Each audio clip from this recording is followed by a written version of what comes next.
All right. Well, hello, listeners. You are listening to the Lament of Hope blog and podcast. I'm really blessed today because I'm actually getting to speak with Lauren Styer. She's getting a PhD in occupational therapy. Um, and I came across her post actually on Live Original, and she was talking about living with Crohn's disease, which she's had since she was a small child. Um, and I really think it's just something that's great to talk and think about just as Christians wrestling with pain and how the Lord can still be good in times when that pain doesn't end or things do not just automatically get better. And how the Lord works on the soul during that time. So I'm here with Lauren. Lauren, thank you so much for your time. I know you're busy, so I really appreciate this. Just to get started so people maybe get context for who you are. What was your childhood like, and how did you grow up, and what led you to study occupational therapy? Yeah, thanks for having me. So I'll tell you a little bit about my childhood and getting diagnosed with Crohn's and then how it led me to occupational therapy because they're kind of all intertwined. But I live in Los Angeles right now for school, but I was born in Seattle and lived in Bellevue, Washington for until I was through undergrad. So Okay. Bellevue is just south of Seattle. Grew up with my sister Amy, who's 2 years older, and then our parents. My parents are both Catholic, so I went to Catholic school for preschool and elementary school all the way through seventh grade. Um, and God was always like important to me and always like an important comfort within my life. And I would say in our home, we went to mass every Sunday. We would pray before meals. And Catholicism like was an important part of our lives. But there was never a time growing up where like I ever read the Bible by myself, other than maybe for like some school assignments in Catholic school. Okay. Um, and I think I had this idea of like a loving God, and I believed in God and would pray to him, but I didn't really know too much about his character. And it wasn't like a super prevalent conversation in our household.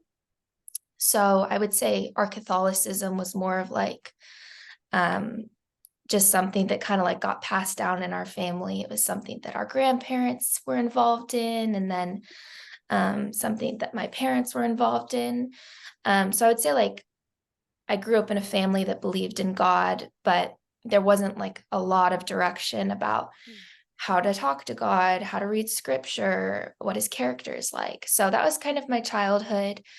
Um, but in I would say everything was like pretty good and normal until about 7 or 8 years old. I think Okay. before that, I don't really remember too much of like my life, anyways, just because I was so young. But I can remember being in like first or second grade, and I kept coming home from school on Tuesdays. Like I would go to the office because I would complain of like really terrible stomach aches, and my mom would have to pick me up. And after like a few weeks or months, my mom realized that it was like every Tuesday, like once out of the week, I was coming home from school and it was pretty consistent.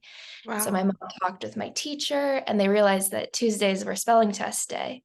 So at that time, they were thinking like, okay, the stress of the spelling test like was kind of causing her to not feel good. So we had talked to like a primary care provider at the time, and this primary care provider kind of like educated my mom about the mind and how the body are intertwined, and like how oftentimes like mental stress can lead to physical symptoms. So that was kind of like the first hypothesis about what was going on at that time. Mm. Um, but throughout the years, like things just kind of kept going downhill. My stomach aches were like daily. I was having just like really severe pain, a lot of like bathroom issues, which came along with a lot of like embarrassment because I think naturally like there's a lot of stigma when it comes to dealing with that type of thing, and it's hard to it's hard to feel like you can speak up about it. So Yeah. a lot of the time I felt comfortable talking to my mom about it, but It's one of those things that kind of felt isolating and really embarrassing and just like shameful that I was dealing with it. So that was like through elementary school. I got into middle school. Things just kept getting worse and worse. And at that time, I started getting sick a lot. I can remember being like, when I was a toddler, my mom had to come in to my room like quite frequently at night because I would be coughing a lot. Oh. And I would get a lot of ear infections. But then as I got into like middle school, I started to get these like recurrent sinus infections, ear infections. I was just, not only was I struggling with like the gastrointestinal symptoms, but Hmm. I was really struggling with just like my immune system not being able to fight off colds, and they would last like 6 weeks, and going through antibiotics and all of that. So that was middle school. Also, I think during middle school, like it's so hard because I think just seventh, for some reason, I've talked to so many people and like they'll tell me like sixth and seventh grade are just like some of the most horrible years. And I think that was my experience too. Like it's I the think first, that's true. Yeah, I think I had a hard sixth and seventh grade too. yeah, I think it's kind of like the first time where, you know, a lot of kids start to become self-conscious and like Yeah. kind of aware of the way that their body looks. And I think for a girl, it can be really hard, especially. So Yeah. kind of dealing with like body image issues along with these health issues. And um, yeah, just kind of like really feeling defeated at that time. Um, Mm. I got into high school, things, you know, kept getting worse, kept getting more and more sick. And And it your wasn't, primary doctor didn't want to run tests or anything for that long?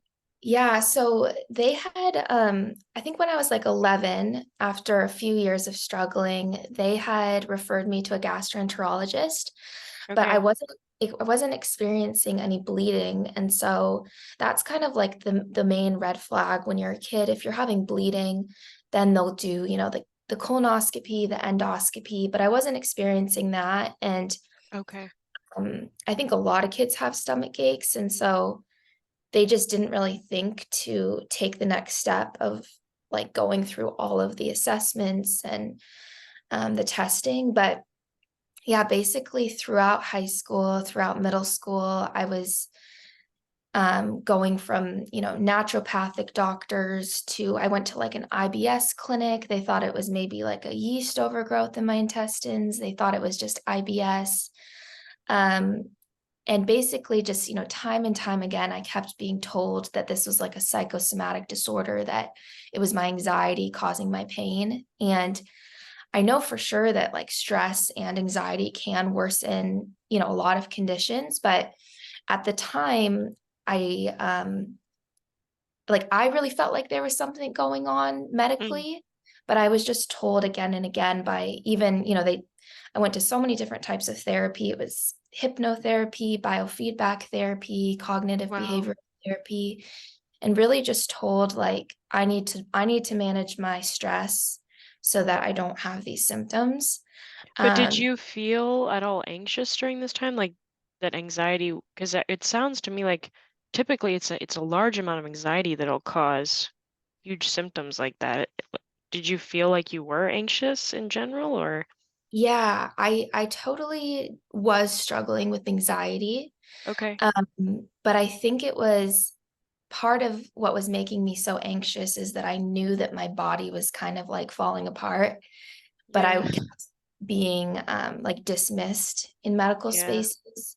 So I Okay. kind of just felt like I was like drowning in these problems, and I was crying out, but no one was listening. And, you know, when you cry out over and over and no one listens, you kind of stop crying out at some point and you just try to Yeah. internalize it and try to figure it out on your own. And especially with GI stuff, you know, it's one thing if you're able to kind of like suffer publicly or you're able to suffer with your friends, but when you're just like, you know, a 9-year-old and you're stuck in the bathroom for like an hour and you're just, you know, in so much pain, like Yeah. that's not really, it's just such an embarrassing thing that it's not really something where your mom can like hold your hand and go through it with you. So Yeah.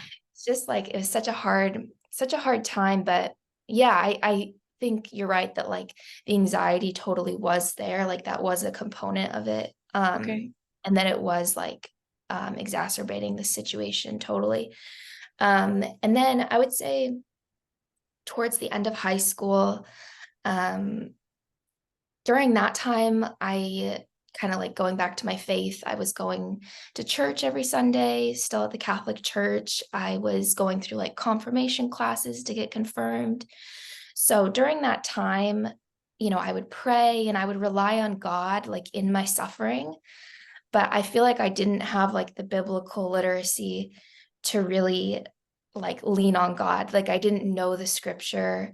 Um, a lot of the times it was like hard to pay attention in church. And I Mm. knew that God loved me, but I didn't have like the biblical stories to rely on and God's like biblical direction to really like understand my suffering at that time or rely on him in that way.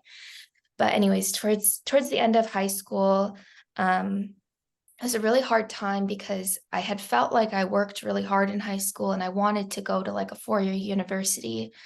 But my senior year of high school, things were really bad with my health. And so um, I had applied to a bunch of places, but I ended up going to a community college for the first Okay. semester just because I really needed to be close to home. And at that time, I was sleeping like 14 hours every night and just Wow. not really able to like keep up my energy. I was very, very fatigued. I had like, sinus infections that would just last months. And I was just worn out physically. And at that time, I had like a lot of stress just thinking about like if my body is so broken, how am I going to get through college? How am I ever going to hold a job? And like if I'm not Yeah. able to hold a job, that means maybe I'm not going to have health insurance from my job. Maybe I'll get more sick. Maybe I won't be able to make money because I won't be, like it's just this cycle of fear that I was in. I was so, so anxious. Mm. Um, and anyways, after that first semester of college at a community college, I wasn't feeling better necessarily, but I was just so consumed by the fear of not being enough and falling behind that I was like, you know what? I'm just going to be sick like this for the rest of my life. I'm just going to have to deal with this. I'm going to go to a 4-year university. So I transferred to Gonzaga, and I loved it. It was amazing. There's so many wonderful people there, and like it's honestly like my dream school. It's just like a really loving place and like so many kind people there. But after that first year of my freshman year of college, I had been to the community college and then Gonzaga, and I was planning to go back to Gonzaga. And I was like, now I'm on the right track. I've got this figured out. Um, I ended up working at a summer camp the summer after that, my freshman year. And that's when we were waking up at 6 a.m. every morning, walking Wow. like Yeah. 15,000 steps a day out in the sun. And that's when I hit like the lowest of lows with my health because I just, wasn't able to take care of myself then. And I was really worn out. And so I think that's kind of like the pinnacle of the story is I hit the lowest of lows. And even then I knew in my heart like I probably should withdraw from school and take the next year to just focus on my health. Meanwhile, I didn't know that I had Crohn's at this time, so I was 19, and that was a lot of the hopelessness too of like, well, nobody believes me in the first place. Yeah. But I ended up going back to Gonzaga beginning of my sophomore year for 2 weeks, and it was honestly a big blessing because my one of the girls I was living with at the time, she had ulcerative colitis, which Mm. is a type of inflammatory bowel disease. So IBD is like the umbrella term, and that encompasses ulcerative colitis and Crohn's disease. And I started talking to her and I was telling her like, you know, I'm sleeping 14 hours a day. I've had stomach pain since I was 8 years old. I was like trying to just telling her about my life. And she really encouraged me. She's like, you need to go to a gastroenterologist and you need to like demand that you get a colonoscopy because I think you might have inflammatory bowel disease. So that was like a blessing to just have her as a friend and Oh, get that wow. Yeah. guidance from her. So that was like a big blessing from God. Um, but at the time, it was so I had that conversation with her, and I had had this whole summer of wondering whether I should withdraw from school or not. Um, and this is kind of like where my faith comes in as well, is that during that time, I had so much fear of dropping out of school because I knew, or in my mind, like I was a gymnast, I was a student, I was, a babysitter, I was a friend. Like those were the things that really like made up my identity in my mind. And I thought to myself, dropping out of school, I'm like, that's it. I'm not going to be myself anymore. I'm not going to be worth anything really. And maybe I didn't, wasn't able to verbalize that at the time. But I think that was definitely my thought process. So it was like, well, if I can't go to college, if I can't have friends, if all I'm doing for the next year is really laying in bed and just trying to figure out my health, like I feel so worthless right now, which it's so hard because, when I think about other people, especially in my career in occupational therapy, it's so easy to see that everyone is worth so much, no matter what they're struggling with or what type of disability they have. But then when I was going through it personally, I still had so much like trouble Yeah. realizing my worth. And so I finally, I was going through this dilemma of, am I going to lose myself? But also, I was at such a low point mentally where I really felt like if I kept going to school, I would just have like an ultimate breakdown with my mental health. And so I ended up walking up to my advisor's room and I told her I was going to withdraw from college. I like packed up my whole so Spokane is where Gonzaga is. It's about 5 hours from my house. So I packed up my little car with my whole room with everything in it. It was like filled to the brim. And I drove 5 hours home. And like the whole 5 hours, I just listened to worship music and I just cried pretty much the whole way home. And meanwhile, I still didn't know like what my diagnosis was, but I just thought to myself, I have to do this or else I'm going to like have a break and a mental break. And so drove home. I was able to get into a primary care provider not long after that. I told her, hey, actually asked her, like, do you think there's any way that I might have Crohn's? And it was so heartbreaking because she looked at me and she said, oh no, if you had Crohn's, you would look sick and frail. And that was just another moment of like, oh my gosh, you know, again, this person's not believing me. I had just, I felt like, oh, I just sacrificed so much of leaving school in pursuit of finding an answer for my health, and I'm still not being believed. But like somehow through the grace of God, she actually did write me a recommendation for a gastroenterologist. Um, they were able to do like extensive testing, and Oh, good. about 2 weeks later, I went into my gastroenterologist to see the results of like all of the endoscopy work they had done. And the woman walked in and she actually, I was sitting on the table and she had said, um, we actually didn't find anything. It's going to probably be a few more months of trying to figure things out, but don't lose hope. And then she was like, I'll be right back. So she walked out of the room and my eyes were like filling up with tears because again, I just felt so defeated. I felt like, oh my gosh, now they've really done all of the testing and they still didn't find anything. Um, but it was a super funny story because about like 15 minutes later, that same woman and the surgeon who had done my endoscopy walked into the room again together. And they said, I'm so sorry, we read you the wrong results. we actually did find Crohn's. So I was like, I was shocked. My eyes were so wide. And honestly, I think it sounds strange because it's strange that I would be happy in that moment, but I just felt so incredibly relieved. And I Yeah. felt like, oh my gosh, okay, obviously this is not a good diagnosis, but at least, at least there's clarity. At least I can label what's going on. So then I can start to read the research and I can start to just Yeah. approach my healing in a more like targeted way. So that was honestly one of the best days of my life, to just get that clarity. And the next year, the next year I really just took to heal. I took to, try out different medications, different diets. But during that next year was when I wrote that blog post that you had read about. It's called For the Chronically Ill Christian.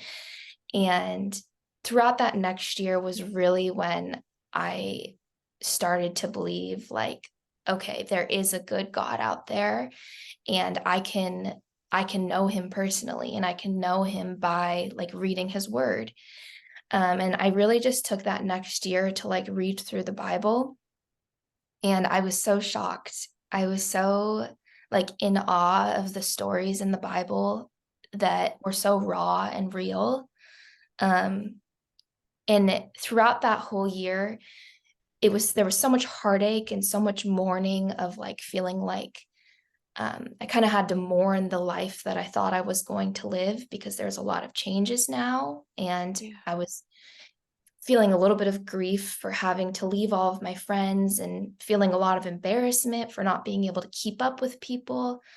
Um, but yeah, at that time, it was just like so transformative because I felt like I had lost all of the titles. Like I was no longer a student. I was no longer like a close friend to some people that I had, lived with.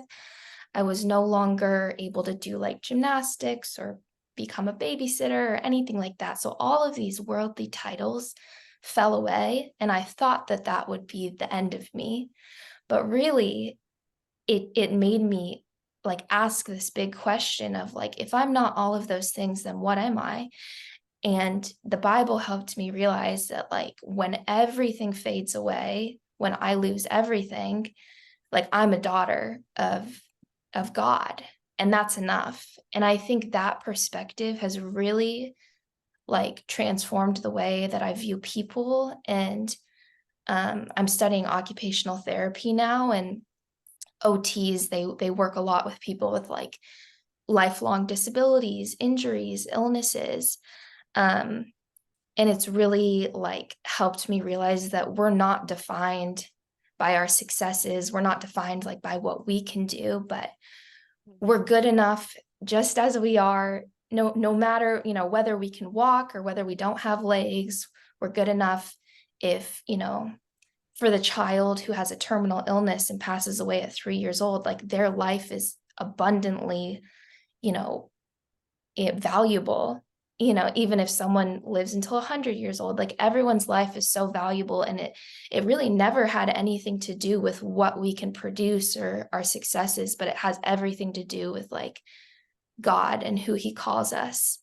So the Bible has really just like Yeah. transformed the way that I view suffering, um, and the way that I view like our identity. So it just helped me so much to like really step into my own identity and to try to like share that with other people. What made you start reading the Bible? Was it just like, were you always interested in reading it, or you just came across it one day, or? Yeah, so honestly, growing up, I never really thought too much about whether or not I should read the Bible. We did in school sometimes, but when I was at Gonzaga my first year, I had one of my best friends, Andrea. She lived right across the hall from me, and her and I were walking to a class one day. And so I knocked on her door. I was like, okay, you ready to go to class? And she was sitting there reading her Bible. And she's like, just 1 second, like, this is a really good part. I have to finish this. And I remember thinking like, "Oh my gosh, I've never seen someone voluntarily sit down and read the Bible." Like, that was such a foreign concept to me.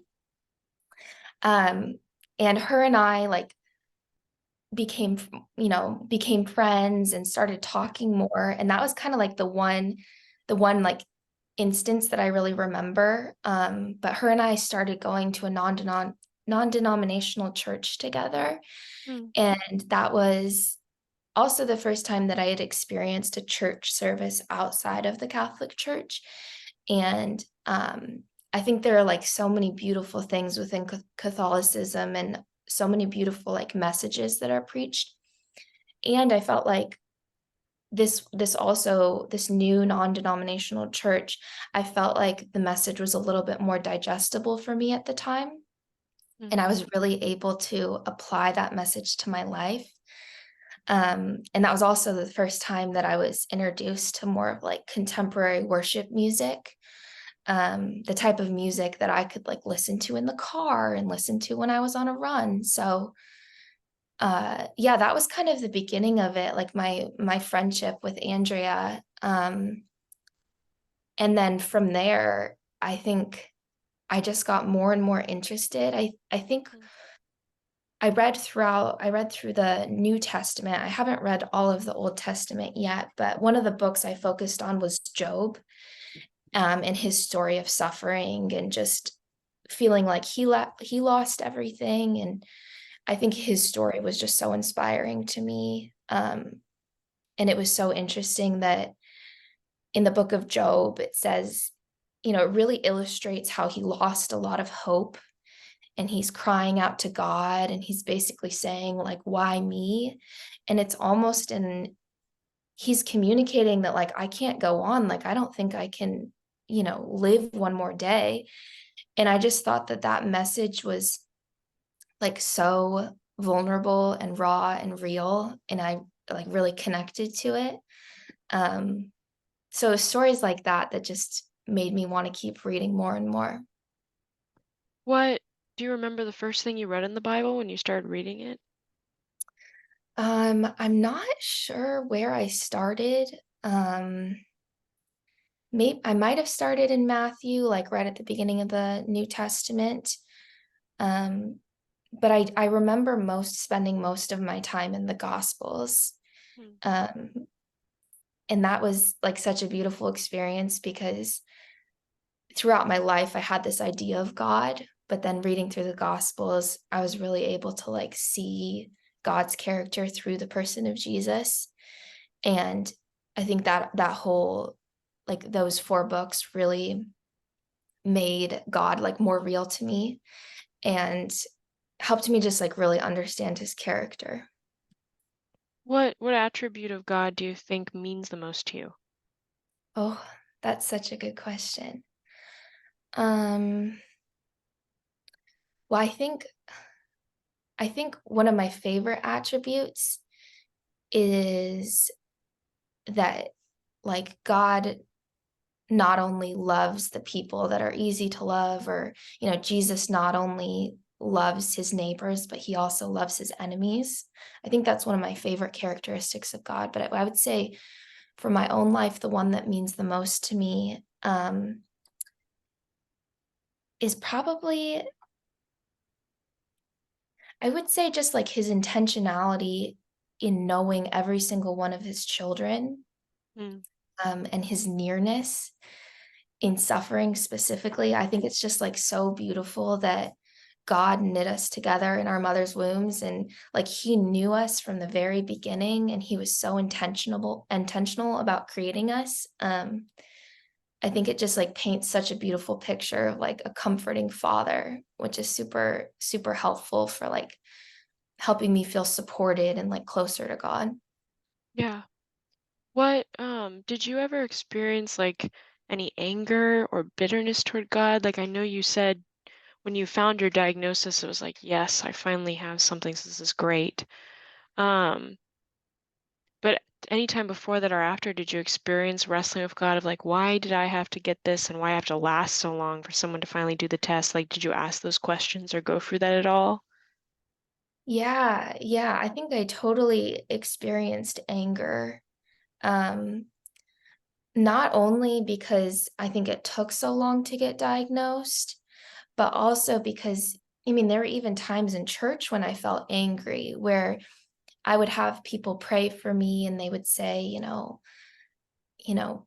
God, like I want you to restore Lauren's body, and I wouldn't experience any healing, or I would even experience feelings of anger when people had the mentality that like God always is going to heal everyone, if you believe for it, or that that's always his will. And I think reading the Bible helped me know that like even Paul, he pled with the Lord 3 times for him to take the thorn out of his flesh. And Yeah. Jesus said, like, my grace is sufficient for you. And so that helped me realize like I think ultimately God's will is always like for ultimate redemption and ultimate healing.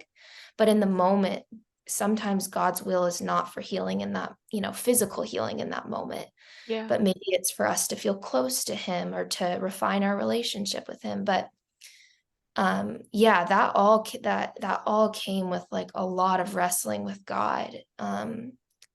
Feelings of just confusion. I still experience it, especially thinking about like the wars taking place and children who are passing away at such a young age and such like horrible things happening in the world.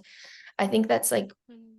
one of the main reasons that people are driven away from God at times is just this really complex question of like how could a loving God exist if there's suffering in the world? Um so I totally still wrestle with that in a lot of ways, but I think I've tried my best to like embrace the uncertainty of like I'm not going to know the answer in this lifetime, but that's what faith is. Like I still choose to trust that God is good even when I don't understand it and when there's like terrible things happening. And something that helps me too is I think about, for example, with the wars going on, I feel so angry and I'm almost like, God, like, aren't you angry about this? Why don't you do something? But I try to remind myself that, like, if God is perfect in his love, he's got to be abundantly more, heartbroken over the innocent people dying. He's got to Yeah. be even more Mm. just like affected by it. And so I try to remind myself like we don't have a complacent God who's just sitting there watching things unfold, but like he's in it and he's there to like, even if it's not to bring like physical healing at a specific time, but he's there to like touch people's hearts and to help them through the process. Mm. What um what scripture verse is meaning a lot to you in this season, Brett, that you're in right now? Oh, that is such a good question. Um, Well, I would say one of my favorite verses, I think it's Second Corinthians 4:16, which is therefore we do not give up, even though our outer person is being destroyed, our inner person is being renewed day by day.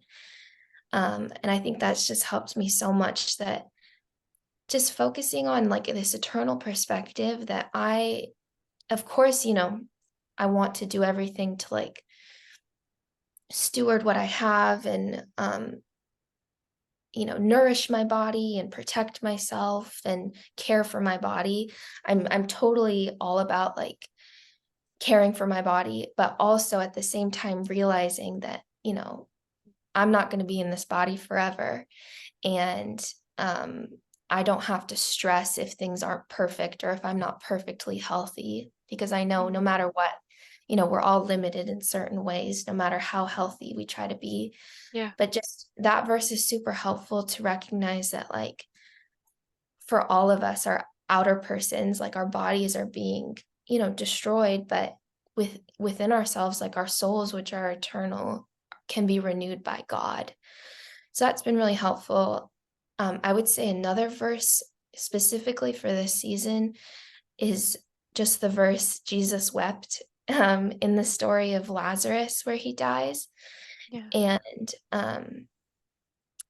I think just the phrase Jesus wept is so beautiful because it reminds me that, even though Jesus knew that Lazarus was going to be okay, and even though Jesus like knows the plans and he knows that God is in control, Jesus, when he was on earth, like he cried, he wept, he mourned. And like how much like permission does that give us? That gives us so much permission to just like share our emotions. And that there's a time for mourning and there's a time for weeping.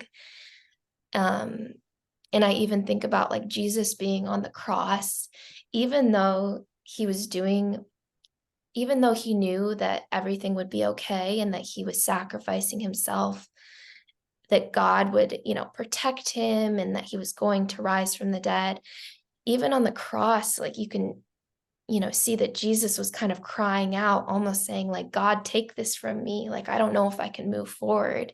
Yeah. Um, so I just appreciate like those verses in the Bible that really illustrate that, Jesus felt his emotions. He wasn't scared um to show them. I saw this thing on Instagram the other day, and on one side of the page it said like real men don't cry. And then on the other side it said Jesus wept. And I think that's just such like a beautiful illustration for all men that, you know, these guys, when the society tells you that you have to hold it inside of you and internalize your feelings and you can't show emotion because you have to be a manly man, like we can think about the most manly of men, Jesus, who was so strong and loving and kind and powerful, like he wept. And I just think it gives all of us like a lot of freedom to just share how we're feeling with other people. Mm. Have you had an opportunity at all to talk with maybe clients you're working with in school or just with friends about it and been able to kind of share? Obviously, through the blog, you've been able to, but have you had more opportunities doing that?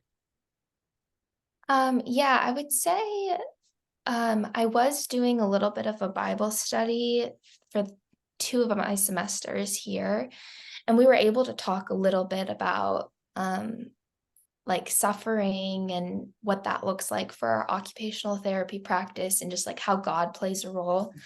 Hmm. But I would say in my classes, I try my best to like share my experiences with chronic illness sometimes just to provide a patient experience.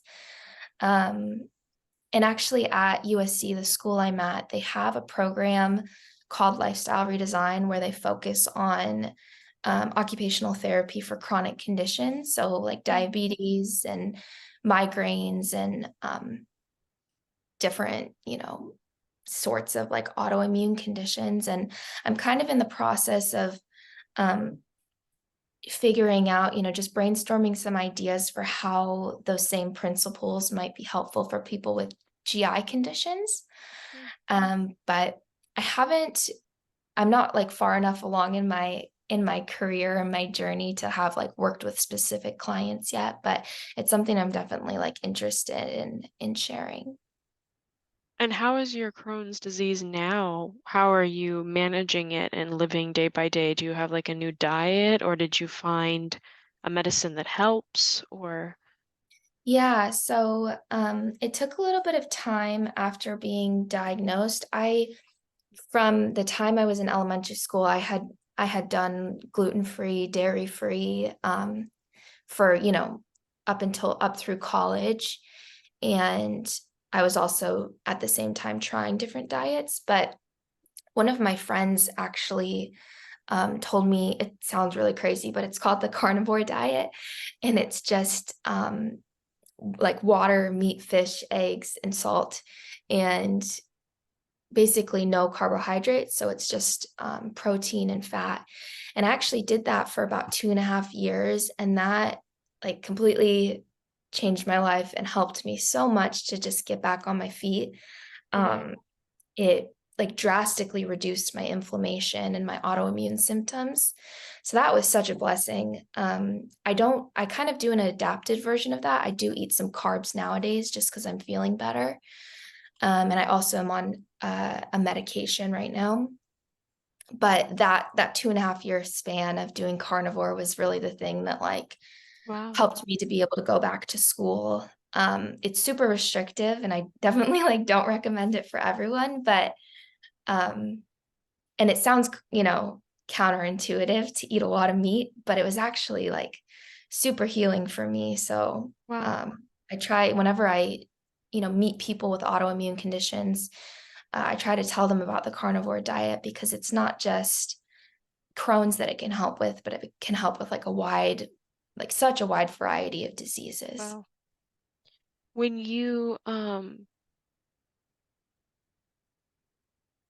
with your Crohn's disease now and the opportunity that you have to share it with others, what do you think, what is your hope, like the goal for yourself when you become an occupational therapist? Do you want to be able to start your own clinic? Do you have, because you have, the Lord's taking you for a journey where you understand chronic illness a lot. So people that'll come to you with problems, Lord willing, you're not going to be like the medical professionals that are like, it doesn't matter. Um, Right. so what are your hopes to do to improve even just helping that industry in general? Yeah, so I'm in my second year of OT school right now, and I have one more after this, but my placements for the third year are at a pediatric site and then at an inpatient rehab facility. Okay. So it's not specific chronic illnesses, but specifically with like the inpatient rehab facility, it's a lot of severe physical injuries and things like spinal cord injury, brain Mm, injury, okay. multiple sclerosis. So I think for the next year, the way that I want to approach it is kind of like you said, to just kind of do the opposite of what I received as a client, which is um, like I just want to be someone who listens and takes the time to like acknowledge the suffering that patients are going through. Yeah. And I think one of the things I really want to implement is to just acknowledge when I don't know the answer. I found a lot of doctors growing up like they wouldn't tell me that they didn't know the answer, but they would just say, okay, I'm going to refer you to another specialist. And then that specialist wouldn't admit that they don't know, and they would refer me to another one. And um, something I want to do is to just be honest, like, hey, I'm not sure what the answer is right now, but I'm going to do everything in my power to research it for you and follow up with you and Mm. collaborate with other people who might like be more skilled in that area. Hmm. So just not tossing people from, you know, therapist to therapist, but just sticking with them throughout the process. And then in the future, it's all very up in the air. I'm not sure like where I'll work or if my fieldwork experiences will change my perspective, but I have thought about maybe doing something with private practice with just working specifically with people with like autoimmune conditions, Mm. and providing them like consultation services um, regarding things like energy conservation, like time management skills, being able to advocate for yourself in medical space, things that are related to like lifestyle interventions where you're kind of reorganizing someone's day so that they're Yeah. able to maintain their energy. And I can definitely like see myself doing something like that, but I'm not super familiar with like I didn't get a business degree or anything, so I'm not super Yeah. familiar with the business side. So I would definitely need support in that area. But I'm trying to like stay open to whatever God has for me in the future and however he wants to use me. And then just as a last question, Lauren, because I appreciate your time, how would you encourage a fellow believer who's going through chronic illness or something that's chronic that they don't even know what it is, Yeah. um, and they're really discouraged or just really like wanting to hold on to their faith? but afraid, like, why isn't it getting better? Why am I not getting answers? How would you encourage them from your own story with it? And still, obviously, because you're still, working through this and this is a journey, but how would you encourage them? Yeah. Well, first of all, I would say that like the presence of a disease or an illness is not like directly correlated to, you know, God being upset with you, or um, Mm, it's not a punishment. It's not because you did something bad. I really love this one story in the Bible where the disciples are walking around with Jesus and they see a blind man. He was blind from birth, and the disciples look to Jesus and they say, like, who sinned? Was it his parents or him that he was made blind? And basically, the disciples are saying, like, Jesus, like this guy must have done something to receive this disease. mm, And Jesus is basically like, no, like nobody did anything wrong. The reason that I allowed this to happen is so that God could work through him, and that when he's healed, that it could be this miracle that would bring people to God, and that they would see like the power of God through him, and that it's a blessing in that way for other people, to see the power of God. And so I would say, first of all, to people who are struggling with chronic illness, it's not your fault. And I would say that there are so many people in the Bible who suffered immensely, and God blessed them with knowledge and with um, a sort of compassion that, you know, that you can't really receive unless you've really suffered through something. You have the ability to connect with people in a different way that others might not have. Um, and I would say, apart from, the practical things of like seeking out help and support from professionals, I would say, like, become very clear in terms of your relationship with God about what your identity is, and um, look to God for your identity. Don't look to your successes or your failures to define who you are, but recognize that like God loves you so much.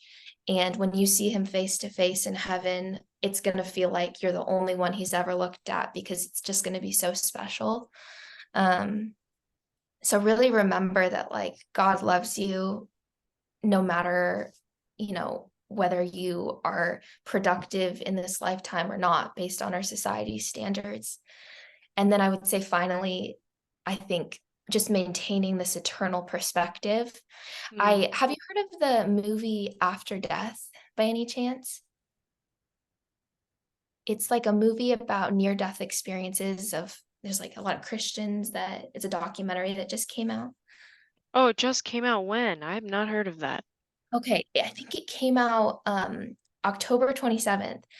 Oh, Um, wow. Okay. yeah, I just saw it in theaters, but it's made by the same people who made The Chosen, Angel Studios. Okay. And it's this beautiful documentary about, they interview all of these people. A lot of them are actually doctors who had these near-death experiences where they were pronounced dead because of, an injury or whatever.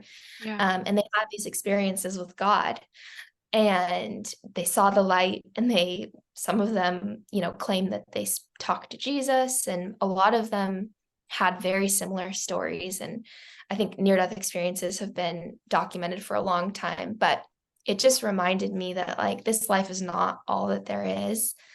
um and we can see that throughout the Bible, that Mm. like we're not just our bodies, we're more than that. And so that's the encouragement that I would give to people with chronic illness, is like, we have an eternity to look forward to being with God, and all of our tears will be wiped away, all of our pain will be taken away. Um, and that's something that we can look forward to. And I think like God is rooting us on along the way, like he's cheering for us. He's always for us. He's never against us. And he really, I would say to people with chronic illness, like he values you so much and he loves you more than you could ever imagine. Well, Lauren, thank you so much. And again, everyone who's listening, this is Lauren Styer. I'm talking to her about chronic illness, her journey of Crohn's disease, and also just um, her relationship with the Lord and how she's worked through suffering. I'm going to put a link to her blog post so you guys can read it, but also a link to her Instagram as well.